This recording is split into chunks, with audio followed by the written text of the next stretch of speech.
Welcome back. स्वागत है आप सभी का हमारे YouTube channel math expert point में। साथियों, आज बात करेंगे 27 दिसंबर 2021 को पूछे गए गणित के 15 पेडागोजी का, और इसका अच्छे से एक्सप्लेनेशन करेंगे और एलिमिनेट करना सीखेंगे। तो और अगर आप चैनल में नए हैं तो चैनल को लाइक और सब्सक्राइब जरूर कर दें। पहला प्रश्न है, जीन पियाजे द्वारा दिए गए ज्ञान के क्षेत्र में निम्नलिखित कथनों में कौन सा कथन सही है। जीन पियाजे साहब ने ज्ञान के बारे में कौन सा कथन कहा है। 4 कथन है, इसमें से एक सही है, आपको सही निकालना है। तो क्या करेंगे, एलिमिनेट करेंगे एक तरफ से। ऑप्शन 1 में है, संख्याएं भौतिक ज्ञान में आती है क्योंकि बच्चे संख्याओं को वस्तुओं की गणना से संबंधित करके सीखते हैं। तो जीन पियाजे साहब ने कहीं भी भौतिक ज्ञान यानी फिजिकल नॉलेज की बात अपने पूरे थ्योरी में कहीं नहीं कही है, एक गलत है। 2 में, संख्याएं सामाजिक परंपरागत ज्ञान में आती है। देखिए, सामाजिक परंपरागत ज्ञान की बात किसने की है, वाइगोस्की साहब ने, तो 2 भी नहीं होगा। और 4 में है, संख्याएं सामाजिक सांस्कृतिक में आती है, ज्ञान में आती है, इसकी भी बात किसने की है, वाइगोस्की साहब ने। तो ऑप्शन 3 में, संख्याएं तर्क संगत, देखिए लॉजिक की बात की है पियाजे साहब ने, गणितीय ज्ञान में आती है क्योंकि ये संख्याएं वे संबंध हैं जिनकी रचना बच्चा मन में करता है। देखिए, रचना की बात, कंस्ट्रक्ट की बात पियाजे साहब ने कही है, इसलिए ऑप्शन 3 बिल्कुल राइट है। चलेंगे नेक्स्ट क्वेश्चन में। दूसरा प्रश्न है, एक शिक्षिका अपने छात्रों को विभिन्न भुजाओं के माप वाले वर्गों के कटआउट देती है कि कुछ पढ़ाना गया है वर्गों के बारे में, तो वो क्या की, पहले कटआउट दे दिए, चित्र दे दिया है पेपर का। वह उनको ग्राफ पेपर पर वर्गों को रेखांकित करने और रेखांकित वर्गों खानों को गिनने के लिए भी कहती है। साथ ही छात्रों को उनके द्वारा रेखांकित किए गए खानों की संख्याओं और भुजा की लंबाई के बीच संबंध को स्थापित करने के लिए कहती है। मतलब क्या कह रही है, पहले उन्होंने एग्जाम्पल दे दिया, चीज़ों को मूर्त रूप से दिखा दिया, उन्हें गिना दिया, अब उन पर संबंध स्थापित करने के लिए कह रहा है। तो ऐसा किस विधि में कहता है, आगमन विधि में, इंडक्टिव मेथड में पहले क्या होता है, एग्जाम्पल टू रूल, और डिडक्टिव में क्या होता है, रूल टू एग्जाम्पल। तो यहाँ क्या हो रहा है, एग्जाम्पल टू रूल, इसलिए ऑप्शन ए आगमनात्मक यानी इंडक्टिव मेथड। चलेंगे नेक्स्ट क्वेश्चन में। नेक्स्ट प्रश्न है, गणित के शिक्षण और अधिगम में प्रौद्योगिकी के बारे में यानी टेक्नोलॉजी, प्रौद्योगिकी इंग्लिश में टेक्नोलॉजी के बारे में निम्नलिखित कथन में कौन सा कथन सही है, कि टेक्नोलॉजी के बारे में गणित में क्या सही है, आपको चुनना है। ऑप्शन 1 में है, प्रौद्योगिकी का उपयोग गणित के अध्यापक के महत्व को कम कर देता है। ऐसा नहीं है कि टेक्नोलॉजी से जो है टीचर की जो महत्व है वो ख़त्म हो जाता है, ये बिल्कुल गलत है। ऑप्शन 2 में है, प्रौद्योगिकी यानी टेक्नोलॉजी गणित नहीं है, बिल्कुल सही है कि टेक्नोलॉजी क्या है, हमारा गणित नहीं है, ये केवल गणित को हल करने की एक विधि है। बिल्कुल सही है कि टेक्नोलॉजी नहीं है ये, लेकिन इस टेक्नोलॉजी से गणित को सिर्फ हल किया जा सकता है। तो ऑप्शन 2 सही है। और ऑप्शन 3 में है, प्रौद्योगिकी के प्रयोग के कारण छात्र पर्याप्त प्रश्नों का अभ्यास नहीं करेंगे। ऐसा नहीं है कि टेक्नोलॉजी की वजह से बच्चे किसी भी चीज़ का अभ्यास नहीं करेंगे, और ज़्यादा अभ्यास बच्चों को कराना भी नहीं है प्राइमरी लेवल पर, तो ये भी गलत है। और ऑप्शन 4 में है, प्रौद्योगिकी के उपयोग से गणित में अन्वेषण और खोज का क्षेत्र कम हो जाता है। ऐसा नहीं है कि टेक्नोलॉजी के कारण जो गणित का अन्वेषण और खोज था वो कम हो जाता है। ये गणित है ही नहीं टेक्नोलॉजी, ये गणित को हल करने का सिर्फ एक विधि है। तो second is the right answer. Next प्रश्न है, एक प्राथमिक कक्षा के गणित के अध्यापक ने योग पर आधारित निम्न 2 शाब्दिक प्रश्न स्वयं पाठ पर लिखे। एक गणित टीचर है, उन्होंने बोर्ड पर 2 तरह का प्रश्न लिखा है। नंबर 1, एक थैले में 11 गेंद और दूसरे थैले में 14 गेंद है, टोटल कितने गेंद होगी। तो योग वाला क्वेश्चन है, लेकिन ये लैंग्वेज में है। और दूसरा, एक खिलौने कार का मूल्य 245 रुपये है, यदि 50 रुपये की वृद्धि हो जाए तो खिलौना यानी कार का नया मूल्य क्या होगा। मतलब इसमें भी आपको जोड़ना है, लेकिन लैंग्वेज में है। निम्न कथनों में से कौन सा कथन उपरोक्त 2 शाब्दिक प्रश्नों को पूछे जाने के उद्देश्य प्रदर्शित करता है। टीचर ने ऐसा जो प्रश्न पूछा वो क्यों पूछा है, उनके पीछे उसका लॉजिक क्या है, एक उद्देश्य क्या है। देखिए, ऑप्शन 1 में है कि छात्र गणित योग की संरचना को समझने में और योग की अवधारणा का उपयोग विभिन्न परिस्थितियों में पहचानने में सक्षम होने चाहिए। बिल्कुल सही है। ऐसा क्वेश्चन इसलिए दिया जा रहा है कि बच्चे जो है विभिन्न तरीके से अगर गणित पूछा जाए, चाहे वो लैंग्वेज में हो या फिर कार्डिनल में हो यानी नंबर में हो, तो बच्चे उसको हल कर पाएँ। तो ऑप्शन 1 सही है। और ऑप्शन 2 में है, छात्र योग और वैकलन के शाब्दिक प्रश्न के बीच अंतर करना सीखते हैं। यहाँ वैकलन की कोई बात नहीं है, घटा की कोई बात नहीं हुई है, इसलिए ऑप्शन 2 नहीं होगा। और ऑप्शन 3 में है योग पर दी गई केवल 2 परिस्थितियाँ ही प्राथमिक स्तर पर योग की संरचना पढ़ाने के लिए पर्याप्त है। बिल्कुल गलत है। देखिए, प्राथमिक स्तर पर आप विभिन्न तरीके से विभिन्न शिक्षण विधियों से गणित पढ़ाइए ताकि बच्चे को किसी न किसी विधि से समझ आ जाएगा। तो 2 और 3 गलत है। और 4 में है दिए गए शाब्दिक प्रश्नों का लक्ष्य केवल शाब्दिक प्रश्नों में विविधता का योगदान देता है। देखिए, केवल वर्ड है और केवल शाब्दिक को नहीं, सिर्फ लैंग्वेज वाले को इसमें योगदान नहीं हो रहा है, ये लैंग्वेज को भी बढ़ाता है बच्चे का, गणितीय लैंग्वेज को, और कार्डिनल यानी नंबर सिस्टम को भी बढ़ाता था। तो 1 इज़ द राइट आंसर।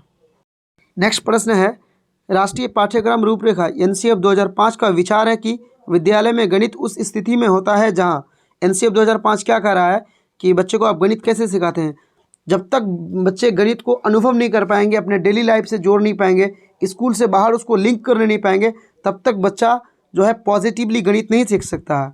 तो उस यहाँ 4 ऑप्शन है, उसमें से एक सही है एनसीएफ 2005 के अकॉर्डिंग।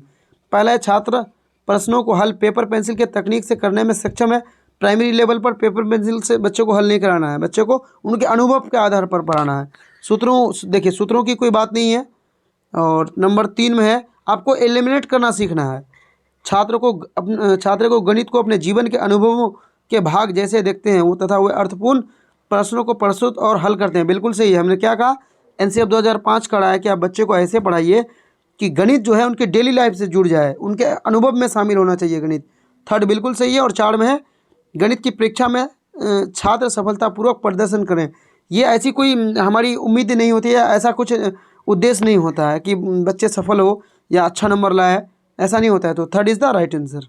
नेक्स्ट प्रश्न है गणितीय खेल और पहेलियाँ सहायता करती है। गणित में जो पजल होता है और पहेली होता है वो किस चीज़ में सहायता करती है। एक में है कि गणित और रोज़मर्रा के विवेचन के बीच संबंध स्थापित करने में। बिल्कुल सही है कि जब आप बच्चे को पजल पढ़ाएंगे, पहेलियाँ पढ़ाएंगे, तो क्या होगा कि इससे बच्चे के जो घर में करते हैं वही चीज़ आके स्कूल में करेंगे तो रोचक भी होगा। तो और बच्चे लॉजिक लगाना भी सीख लेंगे इसमें, क्योंकि पजल्स में क्या होता है कि आपको एक ऐसा सिचुएशन दे देते हैं, बच्चा उसमें अपना दिमाग का यूज़ करता है, लॉजिकली सोचता है बच्चा। एक सही है। और 2 में है बच्चों को गणित के प्रति सकारात्मक अभिवृत्ति के विकास में सक्षम करते हैं। बिल्कुल सही है। बच्चे इससे क्या होता है, गणित के बारे में पॉजिटिव सोचते हैं। 2 भी सही है। और 3 में अध्यापक का कार्य कम करने। देखिए, अध्यापक का कार्य कम करने वाली बात जहाँ भी रहे, जिस टाइप का भी क्वेश्चन में रहे, ये गलत होता है। और कक्षा में अनुशासन बनाए रखने, ये भी नहीं है कि पजल्स के कारण हम इसलिए पजल्स बच्चों को देते हैं कि अनुशासन बनाए रखें, तो दोनों गलत है। 1 और 2 सही है, जो ऑप्शन 2 में है। चलेंगे नेक्स्ट क्वेश्चन में। प्राथमिक स्तर पर पैटर्न यानी प्रतिमान एक महत्वपूर्ण गणितीय अवधारणा है, क्योंकि प्राथमिक स्तर पर जो होता है पैटर्न मैथ में एक टॉपिक है, वो क्यों दिया गया है, आपको रीज़न बताना है। पैटर्न देखने में आकर्षक होते हैं, बिल्कुल नहीं कि देखने में वो आकर्षक होते हैं इसलिए दिया गया है। पैटर्न को बनाने के लिए विविध सामग्री का उपयोग किया जा सकता है, ये कोई रीज़न नहीं है कि बहुत से सामग्री का उपयोग होगा इसलिए पैटर्न दिया गया है। नंबर 3 में पेटक अनेक प्रकार से बनाए जा सकते हैं। ये तो सही है कि पैटर्न जो है वो अनेक प्रकार से बनाए जा सकते हैं, लेकिन ये हमारा उद्देश्य नहीं होता है। बच्चे को महत्वपूर्ण इसलिए नहीं होता है, ये कॉन्सेप्ट बनाने के लिए कोई चीज़ नहीं है। और नंबर 4 में है पैटर्न अधिगमकर्ताओं में बीजगणित की आधारभूत अवधारणाओं को विकसित करते हैं। ये सही है कि पैटर्न जो होता है वो बच्चे के जो होता है बीजगणित को का एक कंसेप्ट विकसित करते हैं बच्चों में, जो 4th में ऑप्शन है, बिल्कुल सही है। नेक्स्ट प्रश्न है गणित के शिक्षक ने छात्रों के सामने निम्नलिखित प्रश्न रखा। प्रश्न क्या है, सबसे बड़ी और सबसे छोटी 4 अंकों वाली संख्या बनाने के लिए कोई भी 4 अलग अलग संख्या अंकों का उपयोग करो, परंतु शर्त है कि अंक 6 सदैव इकाई स्थान पर होना चाहिए। यानी अंक जो 6 होगा वो हमेशा इकाई स्थान पर होगा, और 4 अंकों की कोई भी संख्या आप लो, सबसे बड़ी और सबसे छोटी। तो इसमें क्या होगा, एक यूनिक आंसर होगा, एक ही आंसर होगा, क्योंकि वो एक शर्त दे दिया है कि इकाई अंक में 6 होना चाहिए, तो एक ही बना सकते हैं और एक यूनिक आंसर होगा। तो ये क्या होगा, ये सिरे वाला प्रश्न है, देखेंगे कौन सा ऑप्शन है। ये खुले सिरे वाला बिल्कुल नहीं, ये खुले सिरे वाले में क्या होता है, एक क्वेश्चन के अनेक उत्तर। यहाँ क्वेश्चन को देखिए 3 तरह से पेश किया गया, लेकिन आंसर एक ही होगा। और सेकंड में प्रश्नों को हल करने के लिए दिए गए आंकड़े पर्याप्त अपर्याप्त हैं, बिल्कुल नहीं, आंकड़े पर्याप्त हैं, लिख दिया है। 4 अंकों वाली सबसे देखिए है सबसे बड़ी और सबसे छोटी संख्या। मान लेते हैं सबसे बड़ी ये है और सबसे छोटी ये है। इसके बीच एक संख्या आपको निकालना है जिसके इकाई में 6 होगा, तो एक निकलना ही निकलना है। ऑप्शन बी भी गलत है। और ऑप्शन 3 में है प्रश्न का एक अन्य अन्य उत्तर है, मतलब एक यूनिक, इसी को इंग्लिश में यूनिक बुलाता है, यूनिक आंसर है जिस पर पहुंचने के लिए तर्क संगत चिंतन की आवश्यकता होती है। बिल्कुल सही बात है। उस यूनिक आंसर तक पहुंचने के लिए बच्चों को लॉजिकली सोचना पड़ेगा, जो ऑप्शन 3 में है। और ऑप्शन 4 में है इस प्रकार के प्रश्न कक्षा में पूछने से बचना चाहिए क्योंकि इनका हल करने में अधिक समय नष्ट होगा, जो गलत है। समय अधिक नष्ट नहीं होगा, बच्चे का लॉजिक का विकास होगा, तर्क करने लगेंगे बच्चे। Option 3 is the right answer. Next प्रश्न है छात्रों द्वारा दैनंदिनी यानी जनरल लिखना गणित मूल्यांकन के उपकरण की तरह है जो केंद्रित है। छात्र जो है जनरल लिखते हैं या कुछ पत्र पत्रिका लिखते हैं, ये गणित मूल्यांकन जब करेंगे तो ये एक उपकरण की तरह है जो किस पर केंद्रित है। पहला है छात्रों को प्रोत्साहित करने पर कि वे गणित शिक्षण पर अधिगम संबंधित समस्याओं को प्रतिबिंबित करें। बिल्कुल सही कि छात्रों को इस बात के लिए प्रोत्साहित करेंगे कि वो गणित की तरह सोचने लगे। और 2 में है एक कक्षा में छात्रों के सामने आने वाली सामान्य समस्या को संबोधित करना, ये जनरल लिखने से संबंधित नहीं है। नंबर 3 में है छात्रों की गणितीय भाषा को सुधारने में, बिल्कुल नहीं। और नंबर 4 है छात्रों के प्रश्न हल करने के लिए कौशल को सुधारने में, ये भी नहीं है। Option 1 is the right answer. एक प्रारंभिक विद्यालय के गणित के अध्यापक ने निर्णय लिया है कि ज्यामितीय आकृतियों पर एक इकाई योजना बनाएगा। उसने निम्न प्रत्याशित अधिगम परिणाम लिखे। तो गणित के टीचर है, उन्होंने कुछ प्रत्याशित अधिगम लिखा है 3, और पूछ रहा है कि ये यहाँ लिखा है वेनहेले के ज्यामितीय चिंतन के कौन से स्तर पर छात्र का आकलन करेगा। मतलब ये जो बच्चे हैं वो वेनहेले के अनुसार किस स्टेज पर हैं। पहला है विविध आकृतियों को पहचानना, मतलब ये विजुअलाइजेशन पर है, आकृति पहचान रहा है। नंबर 2 है विविध आकृतियों के बीच अंतर बनाना। अब बच्चा कहाँ है, एनालिसिस पर है, यानी अंतर कब बना पाएगा, जब वो चीज़ों को एनालिसिस कर पाएगा, विश्लेषण कर पाएगा चीज़ों को। और नंबर 3 है आकृतियों की भुजाओं और कोनों के शीर्षों को पहचानना। सिर्फ शीर्षों को पहचानना, उनके बीच ये रिलेशन नहीं बना पा रहा है, तो ये बच्चा अभी भी एनालिसिस पर ही है। अगर रिलेशन बना लेता तो बच्चा किस में होता, इनफॉर्मल में चला जाता है, जिसको रिलेटिव रिलेशनशिप भी बोला जाता है। तो यहाँ रिलेशन नहीं बना पा रहा है, सिर्फ पहचान रहा है, यानी एनालिसिस पर है। देखिए जो एनालिसिस पर होगा वो ऑलरेडी विजुअलाइजेशन से आगे हो गया होगा, तो बच्चा किस पर है, सेकेंड स्टेज पर है, यानी जिसको स्टेज 1 बोलते हैं, 2 में है, क्योंकि 0 से शुरू हुआ है। 0 विजुअलाइजेशन, एनालिसिस 2 पर है, तो यहाँ कौन होगा, एनालिसिस होगा। देखिए निगमन तो होगा नहीं। और स्वयं सिद्धि, इसको रीगर बोला जाता है इंग्लिश में, जो सबसे लास्ट ये सबसे लास्ट चरण है रीगर। और यह है पहला विजुअलाइजेशन, जिसको हिंदी में दृश्यीकरण बोला जाता है, ये भी नहीं होगा। विश्लेषण स्तर यानी एनालिसिस, जो ऑप्शन 4 में है। निम्नलिखित में से कौन सा बच्चों में संख्या बोध 10 तक का विकास करने का अंतिम चरण है। जो अगर किसी बच्चे को 10 तक आप पढ़ा दिए हैं तो ये कौन सा जो है इन 4 ऑप्शन में उनका अंतिम चरण होगा, क्या बच्चे 10 तक अच्छे से जान गए हैं। पहला है संख्याओं के क्रम का अधिगम, नहीं, ये बच्चे अगर 10 तक नहीं भी जानेंगे तो क्रम में वो लिखना बोलना जानते हैं, 1 से 10 तक वो इजीली बोल लेते हैं, लेकिन उसकी पकड़ नहीं होती, ये अंतिम चरण नहीं होता है। नंबर 2 है संख्याओं को पढ़ने और लिखने का अधिगम, ये होना चाहिए। बच्चा जब तक पढ़ नहीं पाएगा, लिख नहीं पाएगा, सिर्फ बोलने से कुछ नहीं होगा। जो बच्चा कुछ नहीं जानता है वो भी 10 तक बोल देता है, लेकिन पढ़ना लिखना अगर वो जान लिया, समझ लो कि ये 10 तक का उसका अंतिम चरण है। और 3 में है संख्याओं को उनके नाम के साथ गणन करने का अधिगम, कि 9 है तो 9 को पहचान लिया, 6 है तो 6 पहचान लिया, ये सही है, लेकिन ये कब करेगा, जब वो अधिगम करना सीखेगा। तो ऑप्शन 2 में भी यही चीज़ कर रहा है। और ऑप्शन 3 में एक दी गई संख्या से पहले और उसके बाद में क्या आता है, नहीं, ये तो एक अलग चीज़ हो गया कि 10 से पहले क्या आता है और 10 के बाद में क्या आता है। ये कब कर पाएगा, जब बच्चा पढ़ना सीखेगा, लिखना सीखेगा। जब पढ़ना लिखना नहीं सीखेगा तो ये नहीं कर पाएगा। तो ऑप्शन 2 में सारा चीज़ इंक्लूड है। चलेंगे नेक्स्ट क्वेश्चन में। एक शिक्षिका ने बच्चों को निम्न अधिन्यास दिया। एक टीचर है, उन्होंने बच्चों को इस तरह का कुछ प्रश्न दिया है। तुम्हारा मित्र कक्षा में अनुपस्थित था और उसका क्षेत्रों और परिमाप का पाठ छूट गया।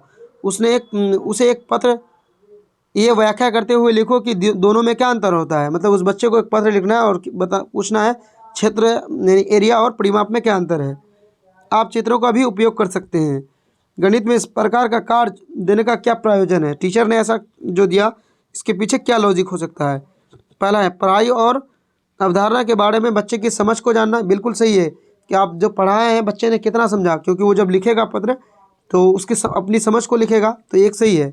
2 में है अनुपस्थित विद्यार्थियों को उसके छूटे हुए कार्यों के लिए प्रोत्साहित करना। नहीं, जो बच्चा का छूट गया है अब उसको तो नहीं लिख रहे हैं, उसको तो नहीं लिखा रहे हैं, उसको लिख रहे हैं, तो उससे उसको प्रोत्साहन नहीं मिलेगी। 2 गलत है। 3 है छात्रों को ये सिखाना कि पत्र कैसे लिखा जाता है, और ऐसा भी नहीं है कि ये एक फॉर्मल एक पत्र लिख रहे हैं, बस बच्चे की समझ को आप जान रहे हैं, तो थर्ड भी नहीं है। और 4 में छात्र के गणितीय संरचना में वृद्धि करना, कि छात्र ने गणित को किस तरह से समझा है, उसको कैसे कंस्ट्रक्ट कर रहा है, इसको जांचना। बिल्कुल सही है। 1 और 4 आंसर सही होगा। देखेंगे किस ऑप्शन में है।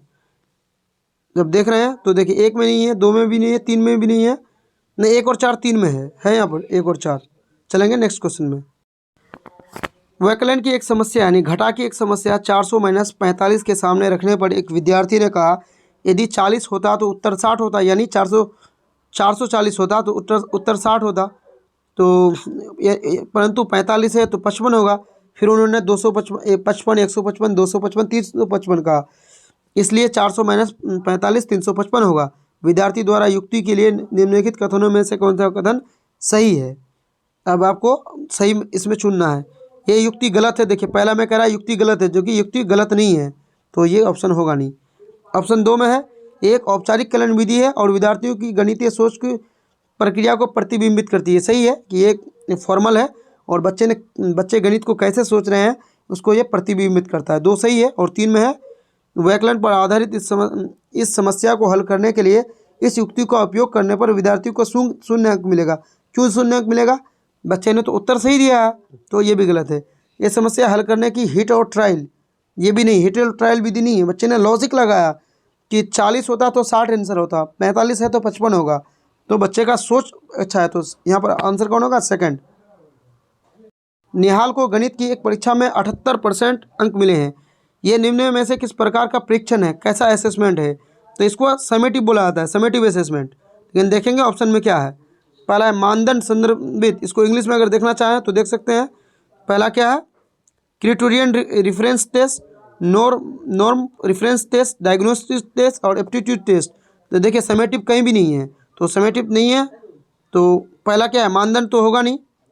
यह है मानक संदर्भित, कि बच्चे का स्टैंडर्ड को हमने जाना कि बच्चे कितना अंक ला सकते हैं। सेकंड बिल्कुल सही है। 3 में है डायग्नोस्टिक, डायग्नोस्टिक नहीं होता है, डायग्नोस्टिक में उपचार किया है, बच्चे ने गलती कहाँ किया उस चीज़ को ऑब्जर्वेशन किया जाता है, थर्ड भी नहीं होगा। और 4 में है अभिक्षमता यानी एप्टीट्यूड, ये तो और नहीं है। चलेंगे नेक्स्ट क्वेश्चन। त्रिआयामी आकृतियों के संकल्पनात्मक विकास को दर्शाने के लिए निम्नलिखित क्रियाकलापों का क्रम दिया गया है। ये आकृतियाँ एक यादृच्छिक क्रम में है, आपको सही क्रम में लगाना है। सबसे पहले क्या है? देखिए 4 है, आपको चारों पढ़ लेना है और एक तरफ से लगाना है। देखिए सबसे पहले इसमें होगा खेलने वाली चिकनी मिट्टी से त्रिआयामी चित्र बनाना है, यानी सबसे पहले आप मूर्त चीज़ों से बच्चों को समझाइए आकृतियों के बारे में। सही है। और एक में है 2 आकृतियों की तुलना, 2 के बाद होगा 1, हाँ 1 सही है। 2 आकृतियों की तुलना करना और पहचानना उनमें क्या समानता और असमानता है। तो दोनों चित्रों को आप क्या करेंगे? दिखा देंगे और बताएंगे कि बताओ इसमें क्या सही है क्या गलत है। तो 2 के बाद 1 होगा। फिर कौन सा होगा? जाल के प्रयोग से आकृति बनाना, ये भी सही है। तब फिर से कोई मूर्त चीज़ लेके बना रहे हैं। और नंबर 4 में ज्यामितीय उपकरणों जैसे रूल से बाद में उसको बनाना, मतलब फॉर्मल तरीके से बाद में बनाना। तो क्या होगा? 2 1 3 4, जो ऑप्शन किस में है?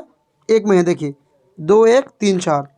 तो आज का जो 15 पेडागोजी का सवाल था समाप्त होता है यहीं पर। अगर आप चैनल में नए हैं तो लाइक और सब्सक्राइब जरूर करें, हमारे साथ जुड़े रहें पूरे विश्लेषण के साथ। 2011 से 22 तक के सीटेट प्रीवियस ईयर सारे सब्जेक्ट का कराया जा रहा है। Thank you.